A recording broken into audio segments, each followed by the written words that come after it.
Okay, welcome everyone to the session of Oracle Database Administration. We will slowly go in depth and learn each and every concept of Oracle Database Administration. So today is the first session. So we will start with the basics. Um, Let me quickly recap for people who did not attended the introduction session. It will be a help. Uh, so I will slowly recap, you know, whatever the classes that we have conducted last weekend, which we call it as introduction class to Oracle. And then we will go to the modules and then we will start our setup. So first, we need to understand what is the difference between a physical machine and virtual machine.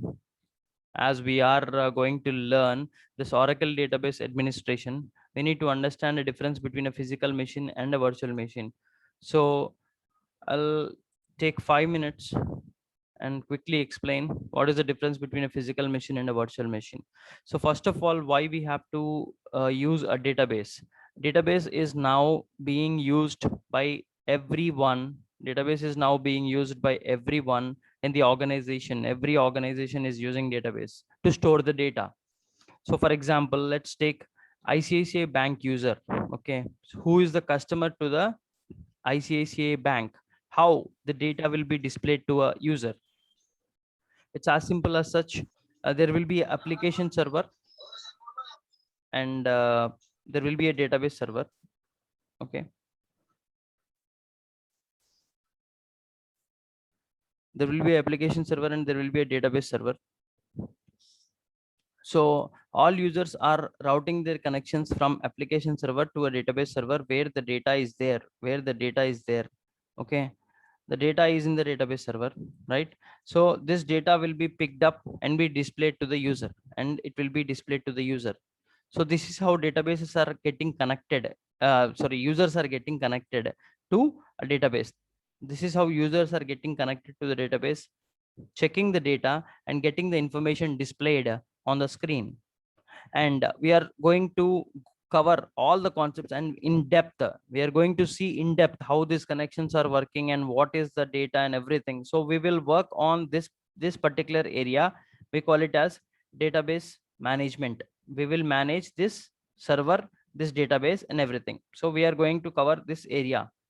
This is the database management area which we are going to cover, right? And as I said, quickly recap, right? So where this database is located, this database is located in one server. Every database needs a server, right? So databases are stored inside server. Okay, databases are stored inside server. So what is the difference between a physical server and a virtual server? We need to understand that.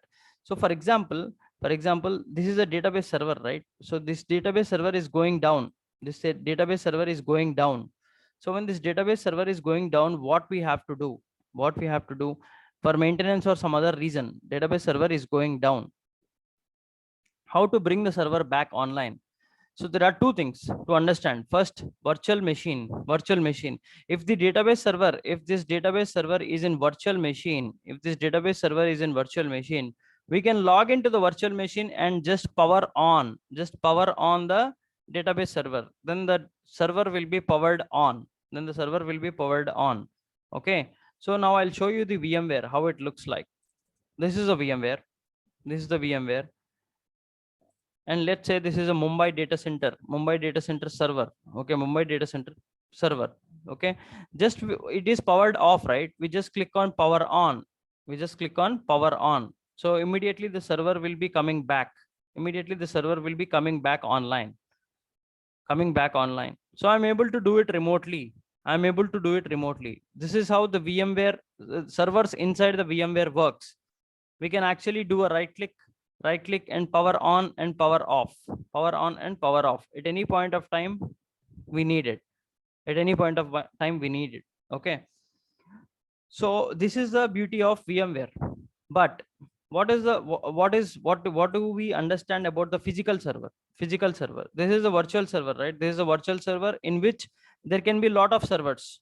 I can I can keep server 1, I can keep server 2, I can keep server 3, I can install server 4, server 5, in number of servers. How many servers you can install based on the storage that is being given, right? So this is about the virtual machine. What about the physical machine? Physical machine, for example, our databases are in physical machine. Physical machine meaning our laptop. Our laptop is a physical machine. So for example, databases are in physical machine, database number 1, database number 2, database number 3. But in virtual machine, how the databases are virtual machine, we can have different servers, and in each server we can maintain different databases. In each server we can maintain multiple databases, and we also can have multiple servers in one VMware. But in physical machine, it is one single machine. We can only maintain databases inside it. For example, if this is going down, this machine, the physical machine is going down. What do you mean by this physical machine? This laptop is shutting down. I mean, laptop is going down for some maintenance. Okay, laptop is going down for some maintenance. So how do we bring this back? How do we bring this back is a point. Okay, so when this physical machine is going down, we have to go physically to the data center where this physical machine is there. A person has to go physically and power on the server with the help of power on button on the laptop or desktop. It might be anything, server might be anything, right? We need to click on power on button, then only this physical machine will come back online. So to avoid these kind of situations, nowadays most of the companies, almost all the companies, are using virtual machines. Okay, and we have vSphere as a client to connect to all virtual machines. Okay, so that is the main reason. Because see, now in this pandemic, everyone are working remotely. So for example, we have to do some kind of maintenance on this server. So what we will do, we will make sure that this server is going down, and we can bring this server back online just going into the VMware, doing a right click or just clicking on power on. It will automatically power on. You can do this from your home also, provided a VPN connection. But a physical host is going down. How do we do this? In this pandemic situation also, we have to go physically to the office to start this physical machine. That is why almost all the companies are using virtual rather than physical. So here this part is clear. So the physical, we are avoiding physical machine now. So this part is clear. So our agenda is completely related to the VMware. So we will completely work on VMware only. This is about the difference between a physical machine and a virtual machine. Now coming to the modules. So this is completed. Now coming to the modules, 3 different modules what we learn. Okay, as I said, the users are getting connected to the database, and the data will be displayed. To the users, right? So suddenly, let's say this is a virtual machine now. Now we have to come back. This is a virtual machine, but this is one location. This is one location. This is in. Let's say this is in India. This is in India. Now let's say this server is in India. We call it as data center. So this data center is in India, for example, and we have to bring this server down. Which means that if you bring this server down, the entire database will also go down. All the databases inside the server will go down if the server is going down, right? Then if any user wants to do a transaction, obviously user connections are going to this server only, this database only, right? So this database is down. Now user will not be able to see the data because this database is down, this server is down. So in this scenario, now this server is no more useful because this is down, right? For example, there is an earthquake in this area, for example. So in the area where this data center is there, or any disaster, it might be some floods or something like that, floods, because of floods or anything, this entire data center operations are shut down. This entire data center operations are shut down. Then how this users will be able to continue their daily activities, and how the business is going to continue for the clients, how it is happening. Because if one data center is going down, we have to obviously prepare for another data center in another location, let's say us, or let's say some other location, right? So vice versa, you can take vice versa. So I'm talking in regards to the data center, meaning different locations. So one data center will be in one location, which we call it as primary data center. Okay, all the users are getting connected to the primary data center. Due to some floods or something, this data center operation shut down. So there should be another alternative data center. So how users will connect to this? See, whoever users are connecting to this database, each and every minute the data will be in sync. Whatever the data is written here, the same amount of data will also written here parallelly, so that these two databases are in sync, which means exactly the time before we shut down this server, example 10:30 we are shutting down this server. So till 10:30 the data is available in this server database also. So what we do now, this data center is no more, we are operating for some reason. So all user connections will be routed to this data center. So this is called DR, disaster recovery, meaning if due to some any reasons, or due to some any disaster, it might be flood, it might be earthquake, it might be anything.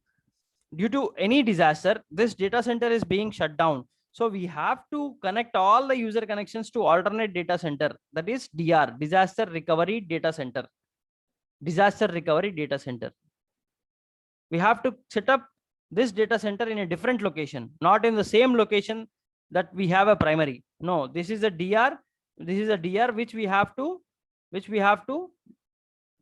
maintain in a different location, so that if this location is going down, we can use this location.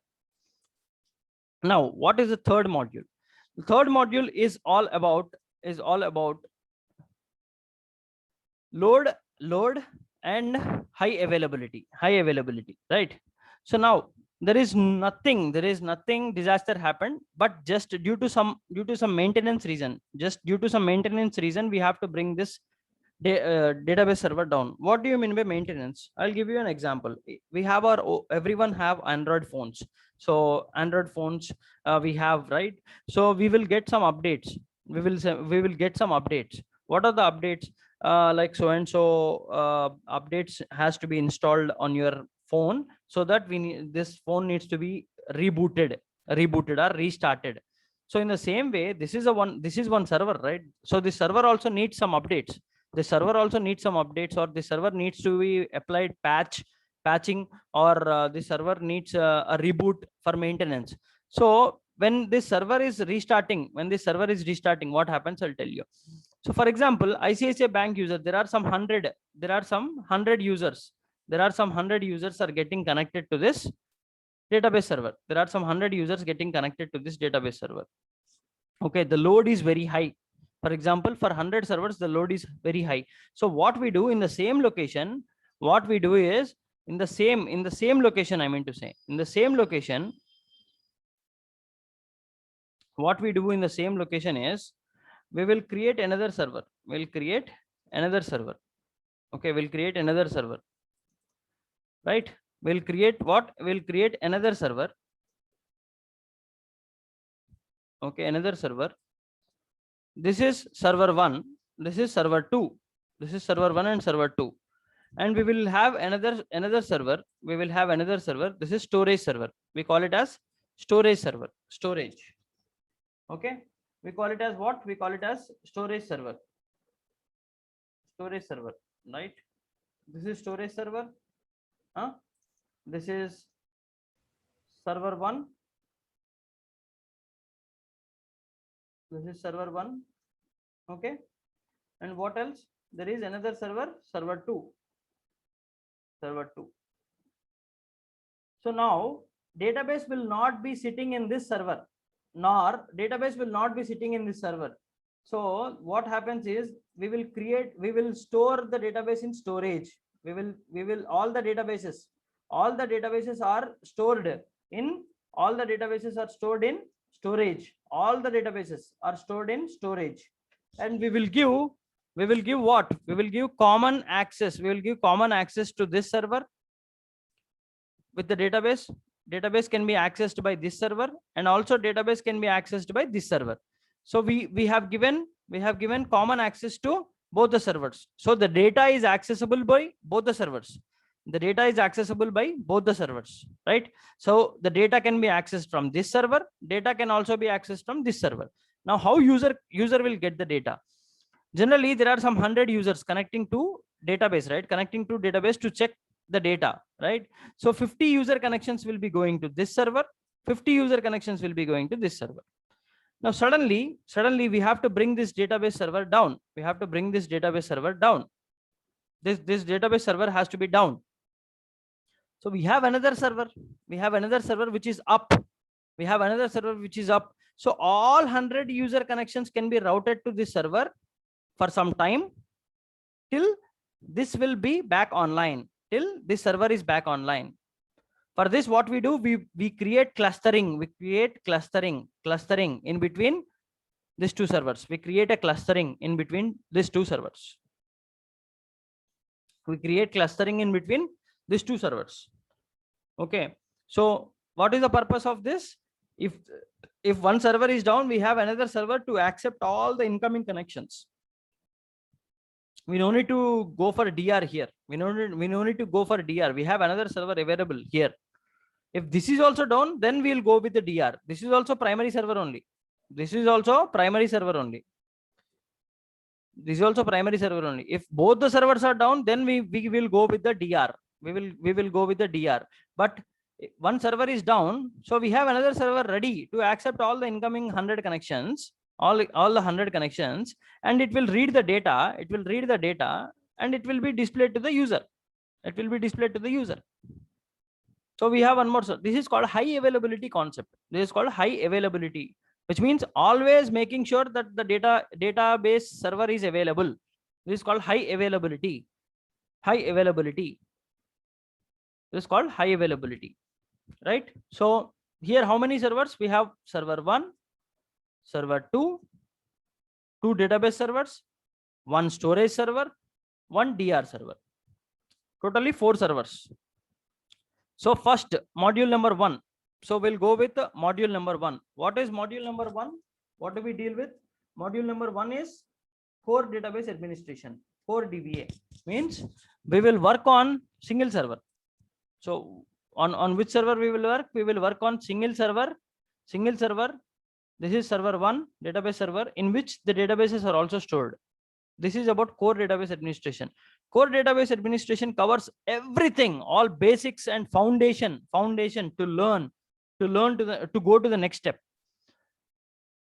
If you ask me which module is very important, I will say first module only. I will say first module only, very, very important. If the basics are not strong, if the foundation is not strong, the building will not be strong. If the foundation is not strong, the building will not be strong. In the same way, if you are not strong in core database concepts, if you are not strong in core database concepts, the other concepts will not be strong. It's as clear as, it's very clear. So the core database administration needs to be very strong. Even it might be, it might be 1 server, it might be 2 servers, or it might be 3 servers, it might be 100 servers. Concepts are one and the same. Concepts are one and the same. The steps are one and the same. Steps are one and the same. That is the reason core DBA is very important. It is the heart of the database administration. So we need to learn core DBA in such a way that we have to be master. We have to be master. And it's my responsibility to make you a master in core database administration. Now coming to the second is DR database administration. DR DR database administration. So second module is DR database administration, right? So what is this DR database administration? Here we will deal with how many servers? Here we will deal with two servers, server 1 and DR server in different location. Server 1 will be server 1, the primary server will be in one location, DR server will be in some different location. And what do we learn in this? We will make sure that this server is going down and all users are connecting to this DR server. This DR server. If, for example, this server is going down, all users has to connect to this server without any interruption, right? So we will deal that scenarios, and we'll make sure that the data is always in sync in between primary and standby, primary and DR. We can call this as standby, or we can also call this as DR. So that is module number 2. Module number 2 is also very important, and very rare database administrators get a chance to work on DR and also the switch over. We call it as switch over or failover. We call it as failover or switch over or DR test. DR test. What does it mean by switch over or failover? If this is going down, we have to switch all our connections to here, right? So sometimes if it is going down, we need to do a failover or switch over model based on the requirement. So those concepts we will deal with DR in DR database administration. And the third concept we are going to learn, the third concept which we are going to learn is RAC, RAC-DBA, RAC database administration. This is the third concept. This is the third module. I can say third module. In this third module, how many servers we are dealing with?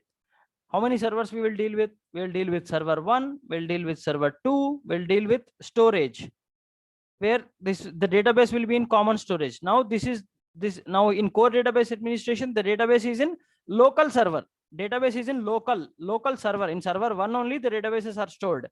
But in RAC database administration, the databases are stored in storage. The databases are stored in storage and being accessible by both the servers. So that the load can be balanced. 50 users can connect here, 50 users can connect here. I'm giving an example with the number 50. There might be some million user connections also. Just giving an example. So if there are million users, 500,000 will connect to this user, 500,000 will connect to this user. This is called load balancing. And if suddenly this server we need to bring this server down, we have this server already available. So we no need to say users that the database server is down. Automatically all the users will be connected to this server and continue their business, which is high availability concept. So how many servers we will deal with in high availability? We'll deal with server 1, server 2, and storage server, 3 servers. And finally, we can have one DR database. No need to have two DRs. We can have, if there is amount of money is very high for the client. The amount is very high. Client is ready to invest more. Then he can make 2 DR servers. But usually one DR is enough. For two servers, 1 DR is enough. So this is about RAC database administration, right? So these are the concepts that we will deal with. Now coming to our classes. What are the things that we have to do in terms of installations or anything is concerned? So first we will install VMware. Second, we will install Linux. Linux server. Then what we will do, we will install database software. Then we will create database. These are the 4 steps that we will do. As everyone understood that we are only using virtual machine, we are not using physical machine because of the reasons that I told you before. So what do we deal with? We will first install the VMware on our computers. Then we will install Linux machine Linux machine. Then we will start with database software. Now coming to the database software, there are different versions in Oracle, as I mentioned in the previous sessions. So how this versions and releases are there. So in 11G there are two versions, 11G release 1 and 11G release 2. In 12C also, 12C is the version, 12C is the version, release 1 and release 2. There are two releases here. So how these versions will be identified, how this releases can be identified. Okay, the release and version can be identified like this. It will be 11.1.0.1. example, 11.1.0.2, 11. So it goes on like this, 11.1.0.6 and 11.1.0.7, 11.1.0.7. So what is this? With this version we can identify, 11 means 11G, we are working on 11G. 1 means we are working on release 1. So you can identify like this, 11.1. which means we are working on 11G release 1. In the same way, how 11G release 2 looks like, 11.2.0.1. okay, and 11.2.0.2. in the same way, 11.2.0.3 and 4, 3 and 11.2.0.4. okay, and if you go with 12C release 1, it will be 12.1.0.1, example 12.1.0.2, like that. Okay, if you go with release 2, 12.2.0.1, 12.2.0.2, 12.2.0.2. okay, so this is how versions looks like. So we can deal with any of the versions. We'll slowly, as the classes progresses, we keep upgrading each and every database till the higher version. We keep upgrading based on the classes. We start upgrading database by database into a different versions, okay. But one thing to remember, basics are same for all the versions. Basics are same for all the versions. Commands are same for all the versions. Okay, and most important point is, if you have the basics right, you will deal with any database anytime, okay, in a right manner. So you have to make sure that you are mastering the basics. You are actually learning in such a way that you are becoming a master, right? So what we do, we will first install the VMware, then Linux server, then we will install the database software. Okay, the database software, then we will create a database. So in the Linux server, while we install a Linux server, what we do, for example, this is our Windows server, right? This is our Windows server. If we click on my computer, my hard disk size is around 1 TB. Hard disk size is 1 TB, right? So I have partitioned C drive, D drive, E drive. I have divided that 1000 GB into three parts. Why? Because for C drive, I'm allocating softwares. I'm allocating what for C drive? I'm allocating softwares to get installed on my laptop. For D drive, I'm using it for some other purpose, to store some files or something like that. For E drive, the same, for storing some other different purpose. This might be personal use, this might be official use. So we are dividing according to our requirement, right? We are partitioning according to our requirement in Windows machine, which means Windows server, right? So in the same way, Linux server, Linux is also an operating system, right? So when we give 100 GB, when we give 100 GB, as a storage space to Linux server, we have to partition the server into different mount points. Mount points. We call it as mount points. Like for example, in C drive, what are we calling? In C drive, we are calling as drives. Sorry, in Windows, we are calling as drives, right? In Windows, what are we calling as? We calling as drive, C drive, D drive, E drive, right? In the same way, in Linux, we call it as mount point. Mount point. So we will divide this 100 GB into, we will partition this 100 GB. We'll partition this 100 GB. How? Slash will give 10 GB. Okay. And slash U0 stage slash stage. Okay. We'll give slash stage. We'll give 25 GB. Right. And slash U01. Okay. We'll give 25 GB. Right. And swap will give 5 GB. Okay. And slash prod will give remaining space. How much is remaining? 25, 25, 50, 50 plus 10, 60, and 65, right? So remaining space we'll give to slash prod.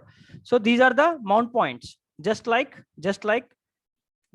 drives in Windows, just like drives we have partitioned in Windows, we will do a partition like mount points in Linux. Okay. And now in C drive, for example, I'm going to open one folder. I'm going to open one folder in which all these files are located, right? All these files are located. So in C drive, for example, if you want some folder here, in C, for example, C drive, right? C drive, I'm going to open Intel. Right? So which is nothing but I'm going to open a folder. Everyone knows that Windows language. We call this as a folder.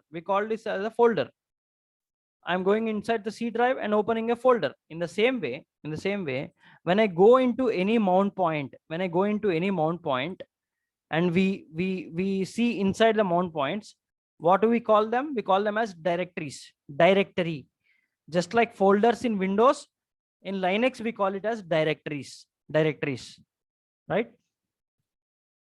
So this is how Windows and Linux are related to each other. Okay, this is how Windows and Linux are related to each other. So what we will do is, first we'll start with the VMware, then we'll go with Linux server installation with the partition, and then we will go with any one of the version of the database software installation, and we will create a database in that version. Right? So let's begin the show. First, what we will do, we will learn how to install the VMware and Linux. Today we will complete the Linux installation. Right? So before that, as everyone might be aware of the modules that I'm going to explain, but still quickly make sure that I'm showing the modules that I'm going to explain, right? So this is the core database administration, first module number 1, core database administration. We start with basics. Why do I start with basics? Why we have to invest our time on basics? The reason is, a lot of people might know basics, a lot of people might not know basics. So we will start with basics so that your basics are going to be very strong. Then we will go with slowly. We will go with all the concepts that are mentioned here, right? All the concepts that are mentioned here. So this is about the core database administration we will deal with, and we are going to cover around 40 topics.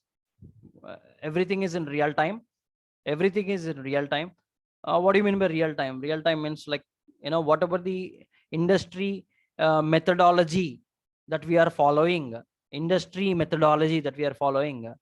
we will follow the same methodology and explained in the same methodology, so that once you get into your organization, everything is like plug and play. Everything is like plug and play, because I will explain you in such a way that first I will explain you, and then there are documents also provided to you guys. Each and every class document will be provided. Everything is documented. Each and every step is documented. What is this documentation? This documentation will definitely help you in the real time to take it as a reference. For example, let's take an example. Database upgrade. You got to a chance to upgrade a database. So each and every step is documented with us. The real time steps are documented with us, so that that will definitely help you in the real time. Suddenly, if you get a database upgrade to perform for the first time, database migration, every step, each and every step in the real time, whatever we do in the industry format, we call it as POC, proof of concept, or SOP, standard operating procedure. The documents are there with us, and everything is real time. OEM 12c 13c, performance and tuning. Okay, so this is about the core database administration. Right? And also the second module is going to be the DR. Second module is going to be the DR.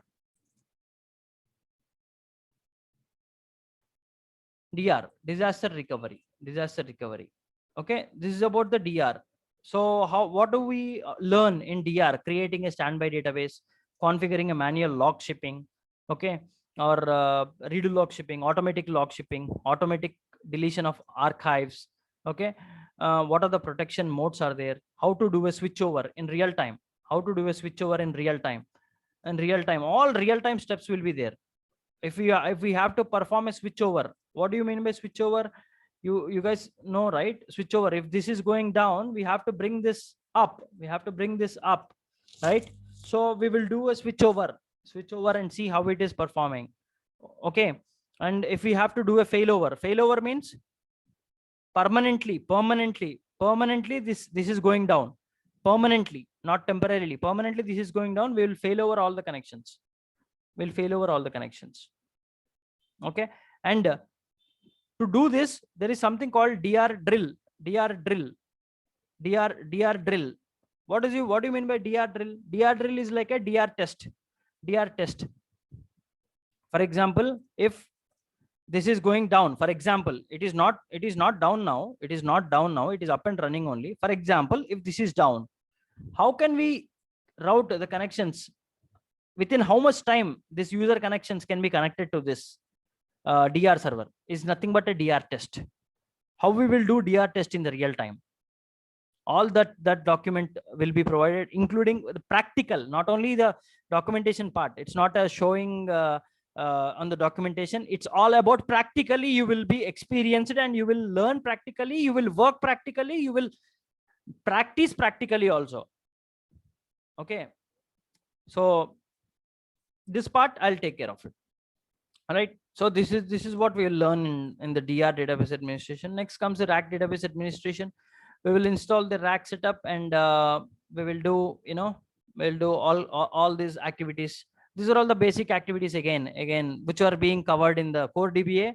The same activities will be there in the RAC DB also. Nothing in specific more, just only the clustering concept will be added. That's it. Remaining all are same. Backups, restores, recoveries, cloning, migration, patching, upgrade. Everything is same. In the RAC. So that's the reason I told you, which is very, very important. Core database administration is very, very important, because here you will understand the architecture. Here you will understand, not only the architecture, you will understand the backups, you will understand restores, recoveries. Okay. And a lot of things you will find. Okay. So let's start our first installation, and then we will slowly, step by step, we will go on a slow pace, so that you will understand each and every concept.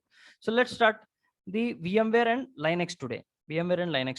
So we are going to install the Linux machine in VMware, Linux server in VMware by partitioning this mount points, right? So let's begin the show.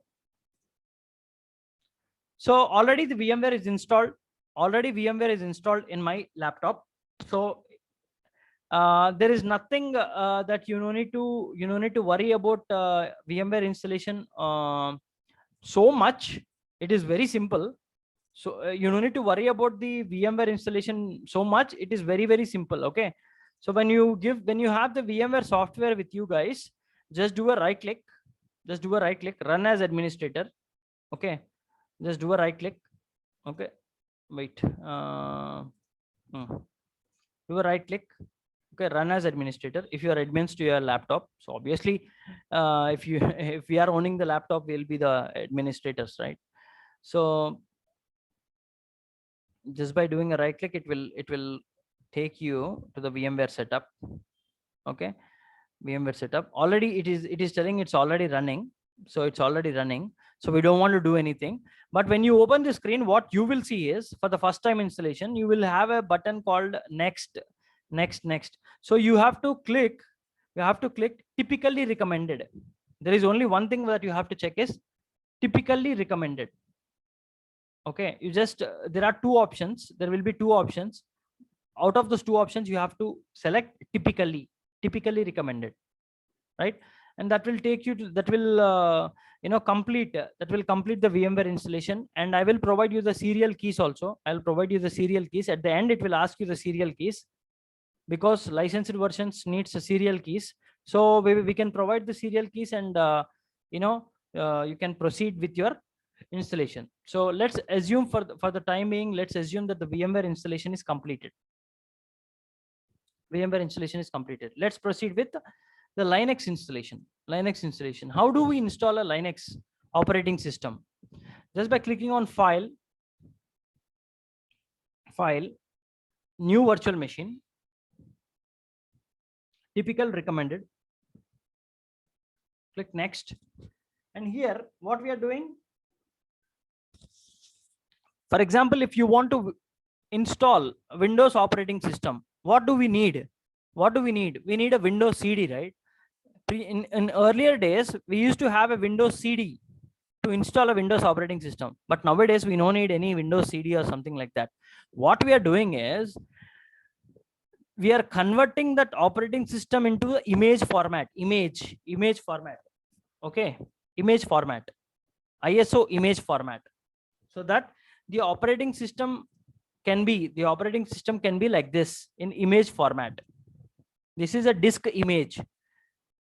This is a disk CD image format. We are converting this to the image format. So this is the operating system CD. I can say CD, without installing any, without inserting any CD into the CD drive. As we have converted this into the image format, we can use this image format to install the operating system, right? So see, it is given two options to install the Linux. You want to insert any CD? No, I don't want to insert any CD, because the CD is converted into the image format, and I'm using that image format to install the Linux operating system. So it says Oracle Enterprise Linux detected, right? Just click next. Now give any server name. Give any server name to your server. So I want to give a server name as some different location as Hyderabad DC, HYD DC, Hyderabad data center. So this server, I'm able to name this server as Hyderabad data center, because I want to make sure that this this is one more server in different location. So just to make sure that is the purpose. So the naming convention can be anything. And now I have to store this server. I have to keep this server somewhere in my laptop, right? So I will use any one drive. Okay, this drive is having some good amount of, so I will use this as HYD DC, Hyderabad DC, and I will use this location. I will use this location. So I need 100 GB here. For this, I need 100 GB. I have 100 GB space already available. It says 317 GB is free. So what I will do is, I will use this Hyderabad DC folder. Okay, I will browse.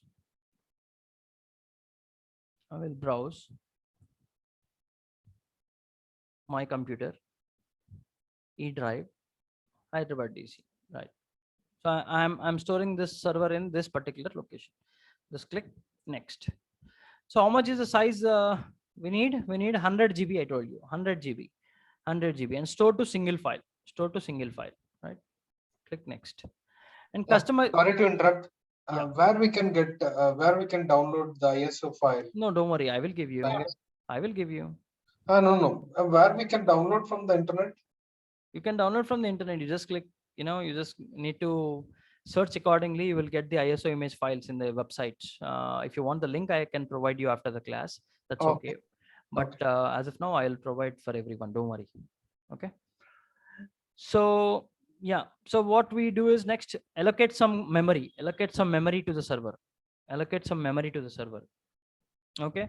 So I'm giving 4 GB because my computer is having how much RAM?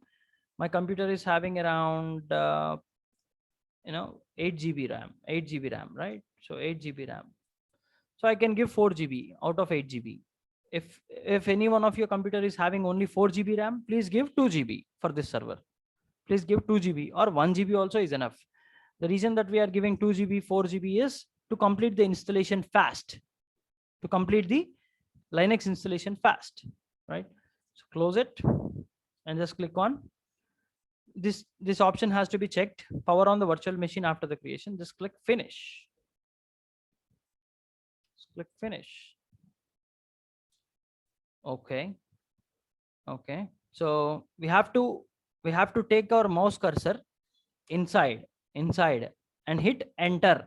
And to come out of the virtual machine, we need to hit what? We need to click on Control Alt. Then we will come. Our mouse cursor can come out of this virtual machine. You have to go inside the virtual machine. Just click like this. You will go inside the virtual machine when you click your mouse cursor. When you have to come out, you have to press Control Alt. Once I get inside, please see here. It will show you the option also. Once I'm getting inside now, you can see here. It will give you the option. See, it is telling to return to your computer, press Control Alt. So I have pressed Control Alt. I came outside. Right. So to go inside, just take the mouse cursor and click your mouse. You will get inside. Now hit tab. Skip.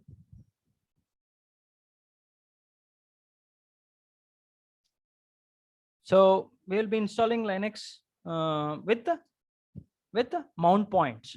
In Windows, we call it as drives, right? In the same way, we are partitioning that 100 GB and we are creating mount points. So today we will complete the Linux installation first. So just click on next. Yes, English. Click on next. US English. Click on next. Now it is asking, do you want to automatically partition or manually partition? No, manually partition. I will go with manually partition because I have my own naming convention. Just click on yes, because I have my own naming convention. Okay, so I'll go with new. What is the first mount point I told you? Slash. And the size should be 10 GB, which means 10,000 MB. 10,000 MB. 10,000 MB means 10 GB. So just click on OK. Next is new /stage. And the size that I want to give is 25,000. Just click on OK. The next mount point that I want to give is /U01. And the size that I want to give is 25,000. Just click OK. Control Alt. Remind me later. Go inside. And the fourth mount point is, it is not a mount point. It is a file system type. It is not a mount point. The fourth one is not a mount point. It is a file system type. You have to give swap. Again, I repeat, it is not a mount point. It is a file system type, which is swap.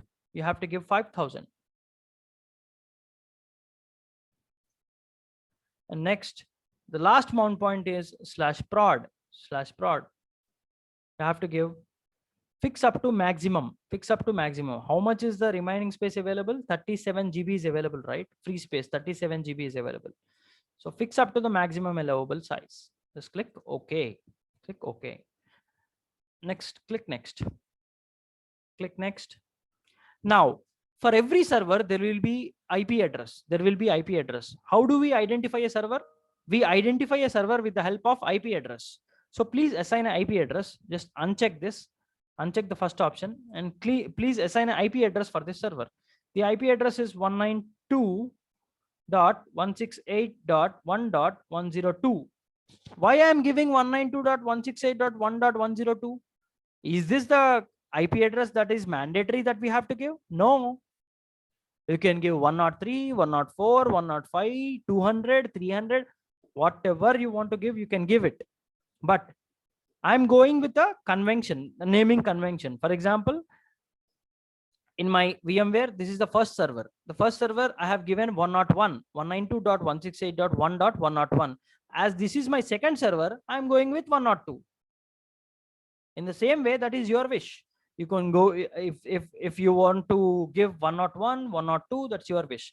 Because 101 is already assigned. 101 is already assigned to this server. I'm going with 102. Next, subnet net mask, you have to give 255.255.255.0. Click OK. And what is your server name? HYDDC. HYDDC, Hyderabad Data Center. HYDDC is our server name. Just click next. Continue. Continue. Next, there should not be any firewall. If people does not know what is firewall, we will slowly understand. Actually, this is not much important as of now, but I'll quickly tell you what is this firewall. The external users to connect to the server, if we enable a firewall and check some options, those users will not be able to connect to the server because we are providing a restriction. So to avoid this, we will go with no firewall. Okay. And enable SE Linux disabled, right? Just click next. Proceed. This is English US. Now, which time zone you want? For people who are in US, you can give your US time zone. You can give your US time zone. Okay, for people who are in India, you can give Indian time zone. So you don't want to type, you don't need to go and type or search like this. You just take the mouse cursor, keep the mouse cursor in India map, and click like this. It will take you to Asia, Kolkata. This is our time zone. Next, click. Okay, and what is this password? Root password. Root password is nothing but, for a Windows laptop, when you install a Windows, it will ask you to protect your laptop from other users to log in. Do you want to set a password for your laptop? You will set so few people set laptop password. Few people will not set. In the same way, this is also an operating system, right? Just like Windows, this is a Linux operating system. So we are giving password protection so that if somebody wants to log in to the machine, to the server or to the operating system, they should be password protected.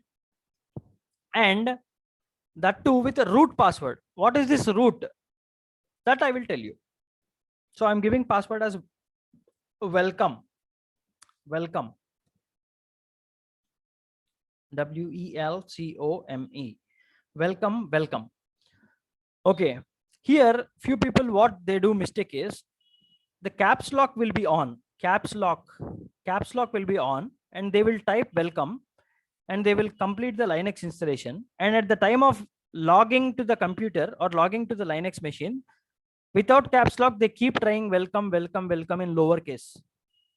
So please make sure you have to turn off the caps lock. Caps lock should not be on. For example, if you're keeping the caps lock welcome, you have to log in with caps lock welcome only. So to avoid all this, just turn off your caps lock and type in welcome. Just click next.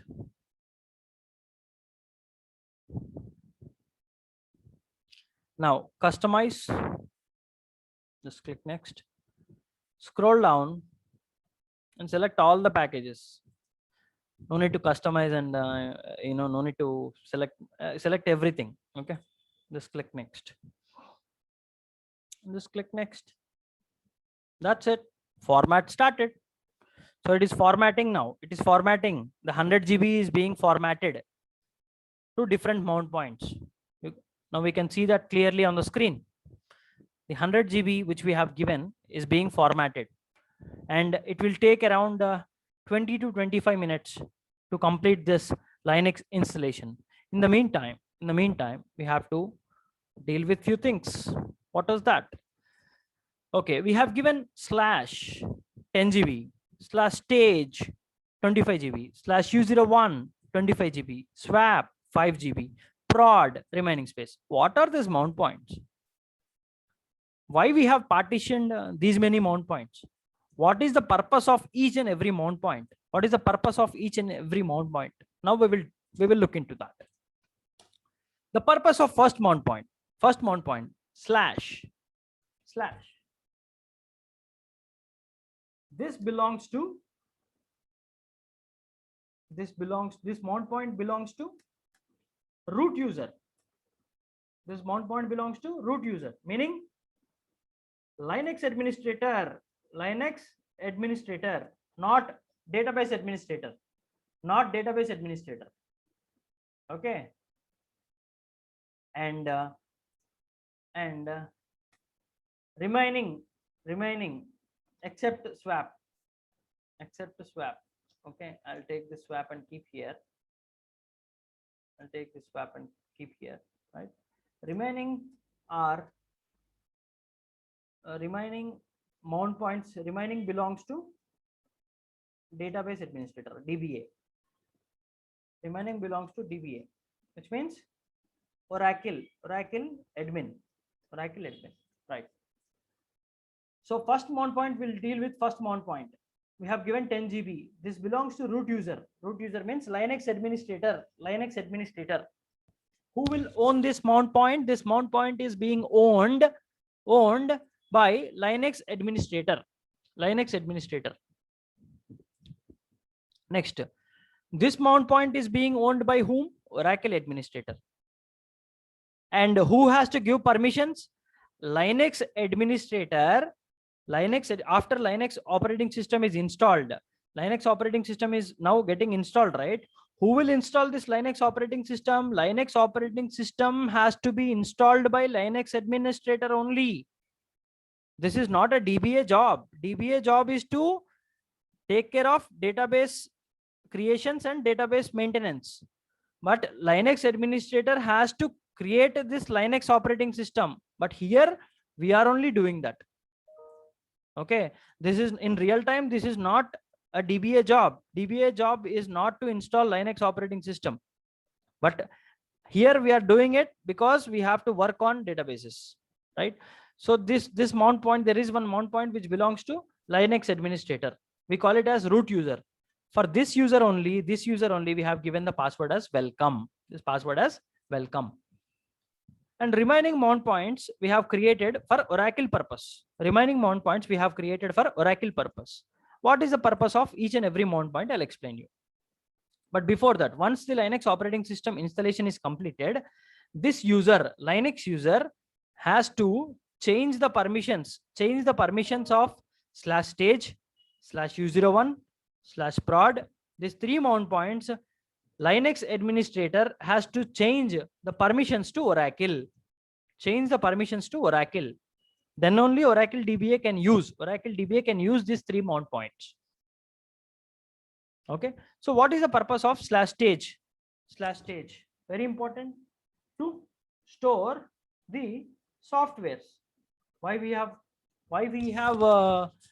created /stage mount point? We are creating /stage mount point to store the softwares. And why we have created /u01 to install the softwares.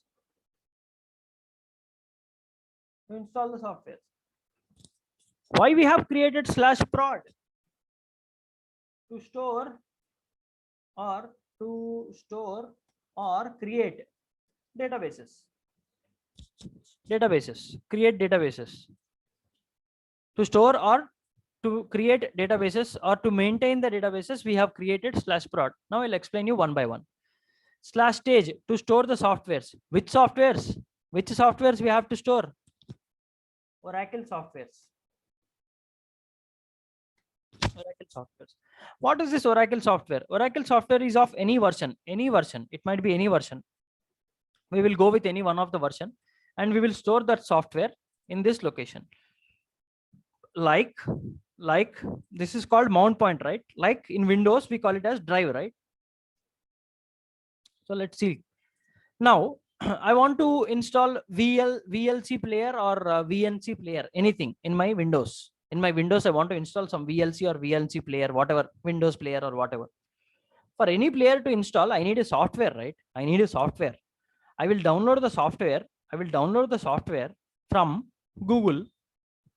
And where I will keep the software? I can keep the software in D drive. It is not mandatory. It is not mandatory that I have to keep the software in C drive. I can keep the software in D drive also. D drive also. I will keep the software in D drive. Right. You have kept the software. You have stored the software in D drive. Right. Now, just by downloading the software, will I be able to play the videos in VLC player? No. I have to install the software, right? I have to install the software. So I will double click. I will open the software and I will start the installation of VLC player. Now, where it is going to install? It is going to install in C drive. That is the default location. That is a default location. That is the default location, right? So installation will happen in C drive. Installation will happen in C drive. The softwares can be stored in D drive or E drive also. In the same way, to create a database, first we have to install database software, right? For example, we are going with 11.1.0.6 version. Okay. So to install a database in this version, to create a database in this version, we need to have a database software first. So to store the database software,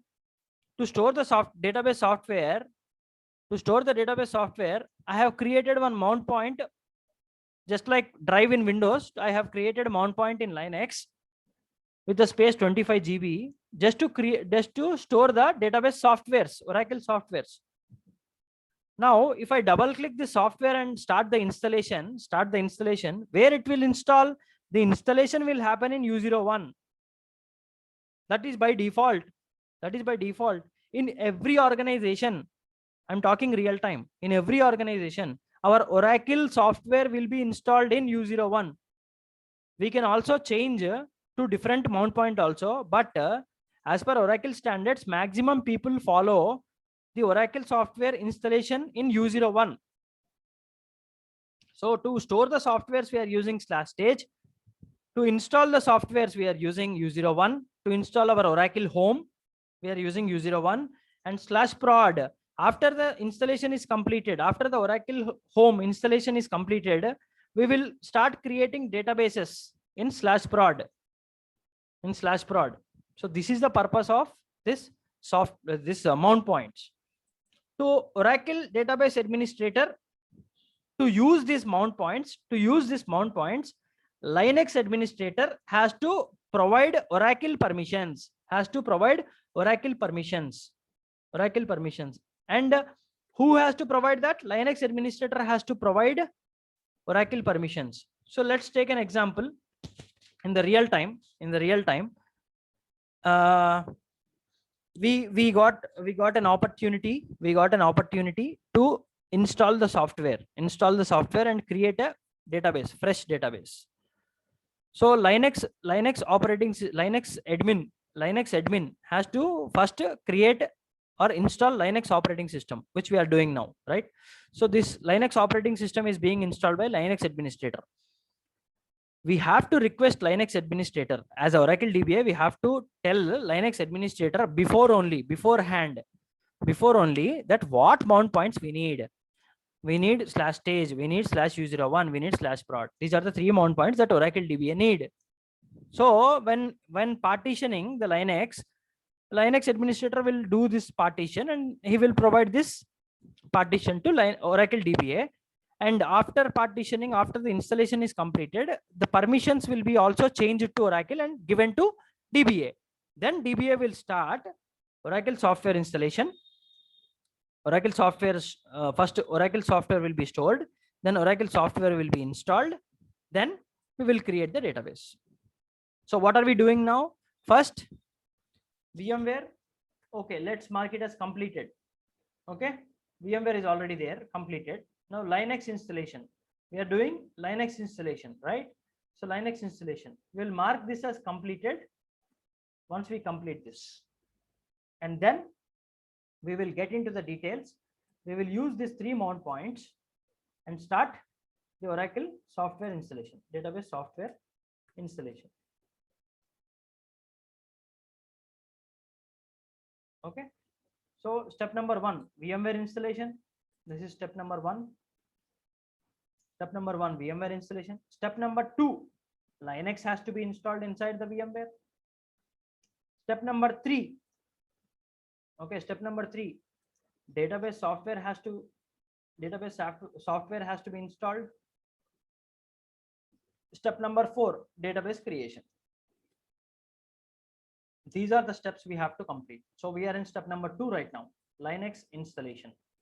So once this is completed, we will go with step number 3, software installation, right?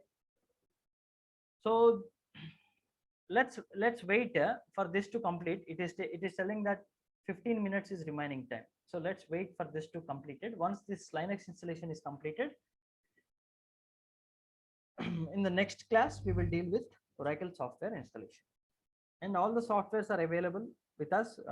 So you guys can ping us your email IDs. Okay, so that the link will be sent to your email IDs to access all the softwares. Okay, so it is taking more 10 minutes to complete the installation part. Okay, in the meantime, what we do is like I'll introduce mentors for your batch. Okay, we have mentors Naveen and Ravinder.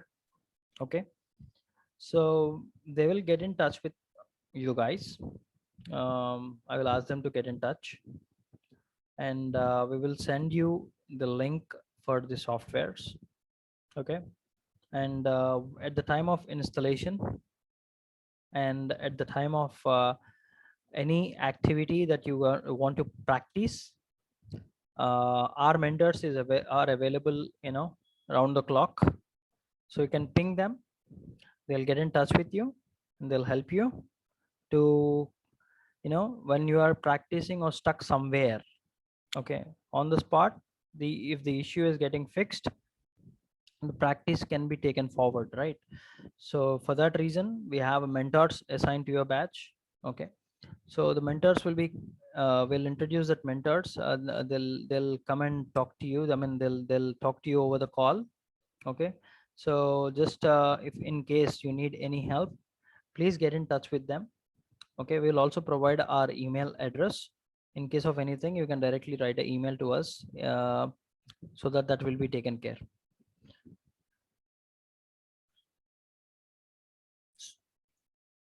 So I have Ravinder and Naveen. Ravinder, can you please unmute yourself and say hi to everyone?